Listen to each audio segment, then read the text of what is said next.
No, we have never faced that. It's because of the style that we use, you know. And we the approach use, as well. Yeah, So true when that. we started, like, our approach to it was, because also you first learn, right? You first learn what happened before, and then you come to it. And also, it's a creative problem. You know, we live in spaces that are so full of different energies. You know, there's negative energy, there's positive energy, there's different energies.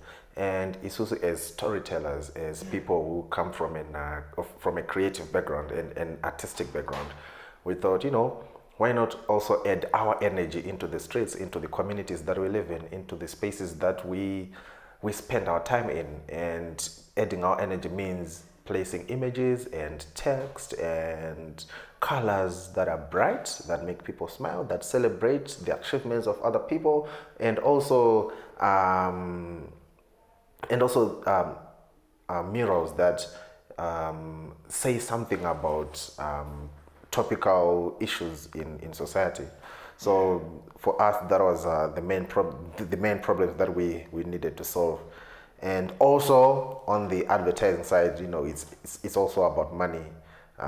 We do advertising through murals, so that's another thing that we do. It's for the money, but mainly for us, it's the creativity. It's an artistic endeavor, isn't it? Yeah. It's interesting, man. Why that's interesting to me is because not many people are fighting in Zim, and I don't even mean that to knock them, but Zim is just sometimes a place that can take so much away from you. And give nothing to you. Exactly. So when you guys started, I assume that for a while it was a thankless task, where you are giving, and you're not necessarily taking. And by taking, I mean the avenue to advertise wasn't necessarily there, so the money wasn't there. Yeah, sure. At that point in time, what was the thinking, and what sustained you? Let me just jump in there. Let me just jump because I've been burning. I would say you then recognize, and I think I say this even more often when I meet also so many people, that where you are at is a result of so many other additions that people have added unto us. Others through words, the family through contributions sometimes, knowing that you're not bringing no bread, but they're like, no, we know you're chasing your vision. We understand you. We understand you. We get you. No, don't worry about it. Just focus on where you are. Focus on where you're going, and the mentors that come along the way, that give you guidance, that let you know where you are at that they contextualize that for every space that you are in feels like a room and a ceiling. Right. And right now, probably you're in the first room with the first ceiling.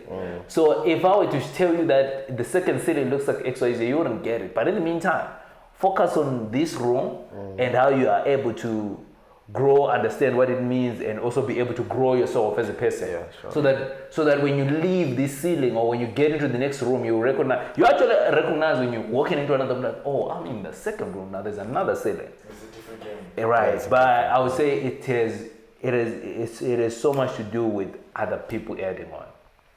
There's so much love that have been showed on, the friends that also been like, oh, we see you, oh, we saw that mural. The people, like, let me just also come full circle and say, like, the comments on social media, the likes on social media, the reshares, the retweets, the other people speaking on your behalf in rooms that you don't even know. To be like, you need to see this person, you need to work with this person. This person, they're doing XYZ, they're doing XYZ. So it is, in so many more ways, it has been such a collaborative effort from everyone and anyone. Within the Zim space, within the schools that we learned at, within the family space, within everywhere where we came from. And collaboration is a thing that keeps coming up, came up when we started talking. It's something that seems massively important to you. Why is that the case, and maybe how do you collaborate within the context of CaliGraph? Because you, Nyasha, you called it a movement, if I'm not mistaken. A collective, A collective, thanks for that. So how do you guys collaborate, and why is it so important for CaliGraph? Well, we are the youth, and we need to tell our own stories. We tell our own stories in our own way. And there's so many people who are like us, and it's also we're also like other people. So when you walk in a certain spirit, you meet people who are like you, who want to work with you, who want to collaborate, who want to do the same thing that you do. So it's not a coincidence, but it's people coming through together and working. And we have never had any problem with anyone that we've collaborated with, because we are working in the same vision, with the same spirit. And most of us, we came from the same background. We've got similar dreams, not identical, but we've got similar dreams, so that's how we collaborate. Yeah. But let me just also add on to that. I'm just like, it also began with me and Nyasha being, as much as we come from different backgrounds, but quite similar background, right? With so much values that when we actually talk about our life stories, they kind of click in so many more ways. So it also took us collaborating, the two of us, just like, okay, cool, let's work together, right? Through our skill set, your skill set, my skill set, let's find ourselves. So it begins with us working together. Yeah, sure. On the very onset, and just being like, it's a collaboration, and just being like, let's do this thing, and we're like, and then also, I remember the craziest thing was sitting down and meeting people like, we now have got we've now registered something called CaliGraph. We now have got and someone just look at you and be like, what? Yeah, true. So it's a whole lot of that. Like, it also begins with also two people. Obviously, you see differently, but the vision would actually the same, align, intertwine, and also become one. The vision is one. The vision is the same, but us being different, seeing different, coming from different backgrounds, different languages, different cultures, and also different skill sets. It allows us to, to bring to the table a lot of experience and a lot of, connections and a lot of skills. So it's interesting that you said that, because one of the things that I was going to ask you is, you guys are co-founders, right? Yeah. So is there something you can put into words in terms of like your skill sets, in terms of what does Nyasha bring into the mix? What does Marcus bring into the mix? Is there something you guys can actually put into words? Yes. Marcus is the people person. So Marcus, marketing direction. That's the kind of space that I find Marcus myself. is always smiling. He's always, like, he's the energy doctor, and I'm the hands. I'm the technical person. Administration in the background. Creative direction. Create like the creative stuff. The hands. I'm the hands.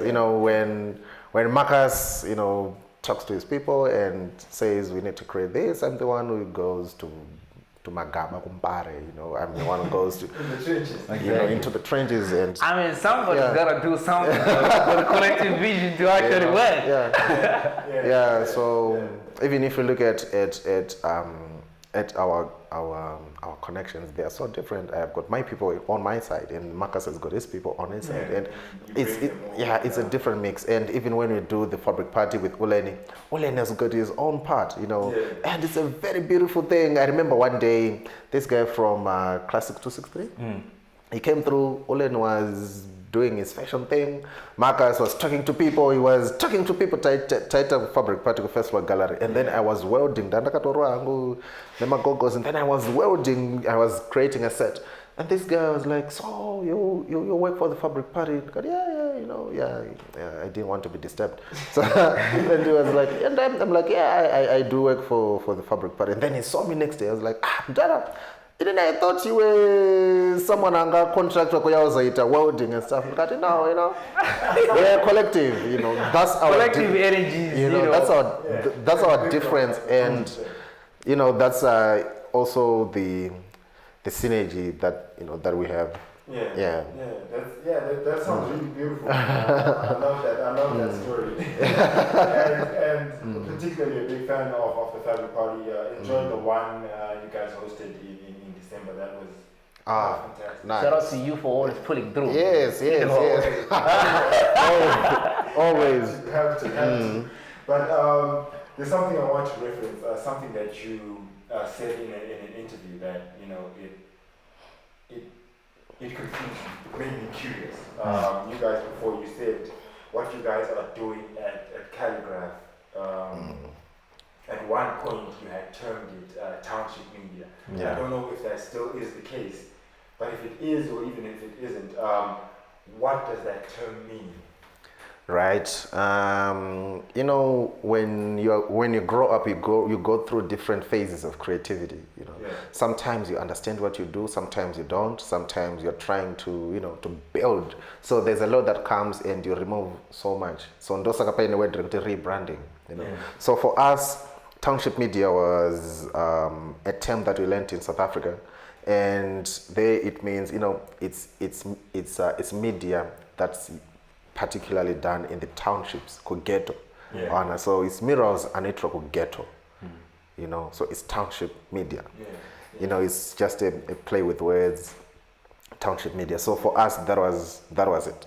But then obviously with continuous growth, you rebrand, you rethink the terms, you rethink what you're doing, you re-strategize. So we no longer use that term, but it's a very, very valid term. Even we can still call it Township media right now. Some of those elements are still there. Yeah, because we paint in the high density suburbs. So that's still Township media. Fair enough. That's clear enough for me. And and so one of my fascinations, one of the reasons why I do this is to get a chance to talk to people who are doing things that may be considered unorthodox in Zimbabwe, right? And murals / graffiti are definitely part of it, right? So I always wondered, because I've been seeing your work for a while now, and I always wondered why you guys chose art murals as the best outlet. And so the context for that question is that I know that you guys are talented in so many ways, and this could have manifested itself in a different manner. Like you said, you could weld. You guys have different skill sets, right? That could have manifested in different ways. Why were art murals the best outlet, or at least the outlet that you chose to run with? Cool. I'll jump in there. I'll do halfway, and then Nyasha will also come through on that. Right. Why we chose murals, right? I mean, I feel like at the heart of whom we are quite expressively out there people. Either through the way that we dress, through the way that we conduct, and through even our backgrounds in so many more ways. So why not storytell in a space where people get to actually see it loudly, people get to engage with it, but for it as well to change the narrative that art or anything colorful or the media that's in so many more other ways can be seen in a gallery. Why not in the street?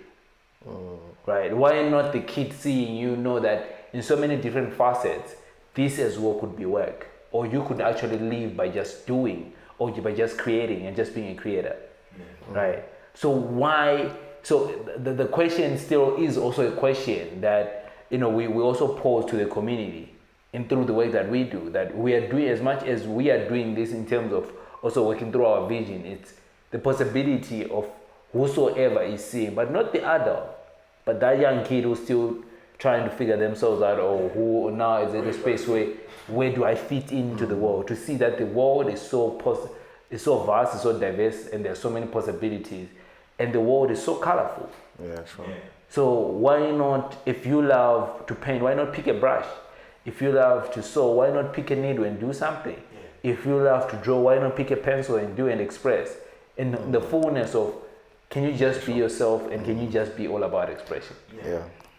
And another thing for us is, working in the public space, painting in the public space, doing graffiti, murals, the fabric party, doing Art Pasa, by the way. It allows us to be free, to express our creativity in a very, very, very free way. It's institutionalized because, galleries, museums, they have a standard. They have standards that they require. They have, timelines. They have whatever they need.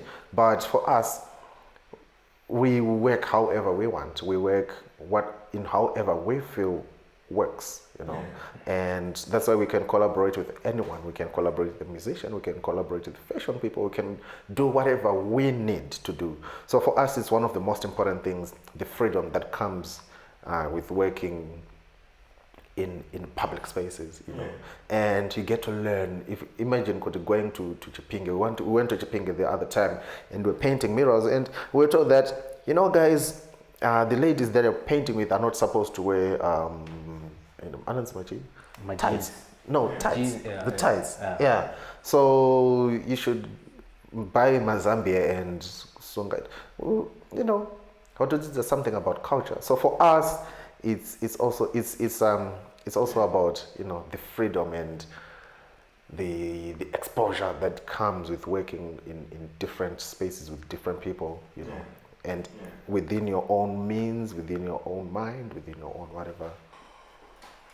Naturally, when you do something that comes with so much freedom, that comes with so much novelty in the sense that you guys in many ways are pioneers. What also happens is that there's a lot of pushback, right? The thing I think of when I think of you guys and I think of the society we're in is when people see murals, how close is the association to graffiti? And by graffiti, I just don't mean graffiti as a medium, but graffiti as the negative thing. Oh yeah. Because graffiti is very stereotyped. There's a very negative stereotype to it. Is this a thing that you've had to battle? No, we have never faced that. It's because of the style that we use, And the approach as well. Yeah, so true that. Started like our approach to it was, because also you first learn, right? You first learn what happened before, and then you come to it. And also, as Marcus says, so I'll explain on what Marcus said. The approach is when we paint, we go into a space like, we see a space, we approach the people, the owners of the space, we ask for permission. If you need to pay, we pay, and then we go and paint whatever we need to paint.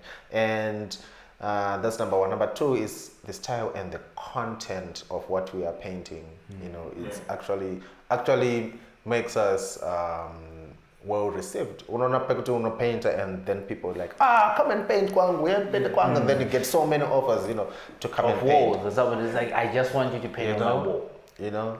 So we have never faced backlash or pushback because of what we paint or what we do now. No. Has there ever been a moment, and this is not me trying to be like a scandalous guy, but I'm just curious, has there ever been a moment where maybe like you've got like the spray can, and someone mistakes you for something else? Because what might be popular in Zim, if I'm not mistaken, is sometimes political messaging. I don't see that as much anymore actually, but that used to be a thing, like on walls and whatnot. It also comes to the presentation of yourself as a person or of yourself as a collective, as a group. You go there, presentable. When we work, we are presentable. We want to compete with the best in the world. We are competing with the best in the world, and the best in the world, they go there with their branded vehicles, with their, whatever that's branded match and everything. Something that you can identify that this person is working through. Ethics. Is working like a weird guy wearing a mask. Not that there's anything wrong, but I mean, like, to each their own. To each their own. I mean it in the context of perception. If someone sees something and they're painting on something, naturally they're gonna have exactly. Exactly. Regardless of whether the person is that's part of the brand commercial or not. Sometimes these things they work in weird ways. But that's quite interesting. I'm happy that you guys are not that sort of we haven't. That sort of pushback, right? And then I read, I think in an interview as far back as 2018, that you're doing the Yeah. research, my God. 2018, that was like what? Literally a year after it began. But anyway, what's the question? What's the question, Reggie? What's the question? I think at the time you were talking about approaching the city council to work on traffic islands, public toilets, benches, and street tables. Is that something you've managed to make progress in regards to? And that approach, how was it? Because from the outside looking in, the perception we always get is it's hard to work with the state. There's almost that. I don't know. You know what? This is the right time and the right for this question. I think everything comes when the time is right. God's timing is the best. You know, Because sometimes, we wanted to work with the city council during that time, but Jakaramba. Right now, we have a so big project with the city council. You know, that we're working with. That we are working with the city council. Some unfortunately we can't really share. You know, but with a So so imagine kuti mwana anokumbira sweet but mubereki unozomutengera iri factory yemachocolate. You know, apa kukati mwana akumbira sweet kudhara ipapo taikumbira ari masweets but apa tazopiwa iri factory yemachocolate. So this is the case. I think God's time is the best time.